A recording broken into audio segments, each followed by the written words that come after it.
The 24-point gap isn't a wellness problem. It's a design problem. In 2025, the World Economic Forum and the McKinsey Health Institute published a study.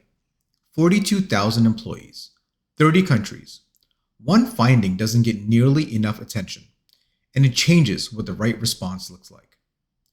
27% of neurodivergent employees reported faring well, compared to 51% of neurotypical employees reporting faring well. That's a 24% gap between neurodivergent and neurotypical peers.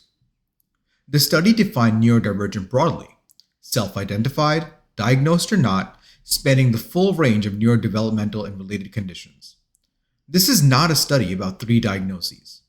It is a study about any cognitive architecture that deviates from the dominant workplace default. Read those numbers again, not because they're surprising, because of what they mean. The standard response data like this is a wellness response, more support, better resources, mental health days, employee assistance programs, reasonable adjustments on request. These aren't bad things, but they are responses to the wrong diagnosis. A wellness response means the environment is correct. The person needs help operating within it. Adjust the individual, leave the system unchanged. The question you're asking is, how do we support this person? Which is not a bad question. But a design response means the system is also a variable. What produces a 24-point gap at scale across 30 countries, across every industry, across the full breadth of the neurodivergent umbrella? That's the question. What does the system need to redesign? So this is not a personal problem necessarily. This is a system signal. The modern workplace was built around a set of assumptions about how cognitive work gets done. Those assumptions were never documented as assumptions. They were treated as natural, as the obvious universal way that competent professionals operate. The friction those assumptions create is as varied as the umbrella itself. It shows up differently depending on how your cognition works, what your specific cognitive architecture is, and which organizational norms happen to conflict with it most directly. There is no fixed list. The umbrella is too wide and the presentation is too varied for a fixed list, to be honest. But the structure of the mismatch is consistent. A system built around one cognitive default will produce overhead for every architecture that deviates from it. Not in the same way, not in the same places, but reliably, and at a cost that compounds over time.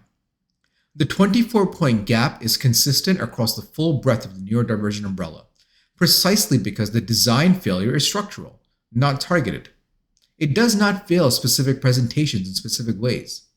It fails any thinking system that default wasn't built for, at scale across 30 countries, regardless of diagnosis or label. That is where the 24 points go. Not into underperformance, not into capability gaps, into the overhead of operating in a system that was not designed for how you think. That overhead takes a different form for every person under the umbrella. But the depletion mechanism is the same. Cognitive resources that should be going toward the actual work are being consumed by the cost of interfacing with an environment that wasn't built for your architecture. And it compounds, not just in individual moments, but across every performance review, every promotion conversation, every leadership evaluation, where the criteria were written for a cognitive architecture that wasn't yours. The burnout the data captures is not the burnout of people doing too much. It is a depletion of people running interface overhead, continuously, invisibly, in whatever form that overhead takes for them, on resources that should be going somewhere else. That distinction matters because the fix is different. You cannot wrest your way out of a design failure. You can take 2 weeks away and return to the same system and be at the same deficit within a month, because the system that produced the gap is unchanged. The fix is redesign.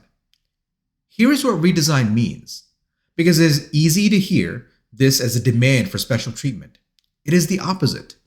The organizations closing this gap are not doing it by accommodating individuals. They are doing it by examining the assumptions baked into their infrastructure and asking which of those assumptions are actually load-bearing and which are artifacts of a default that was never chosen deliberately. Real-time verbal performance as the primary signal of leadership capability. Is that load-bearing? Or is it a design choice that advantages one cognitive style while measuring something orthogonal to actual judgment quality?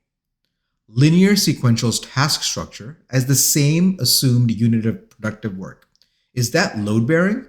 Or is it an artifact of how one type of attention system operates, scaled into policy? These are just two examples.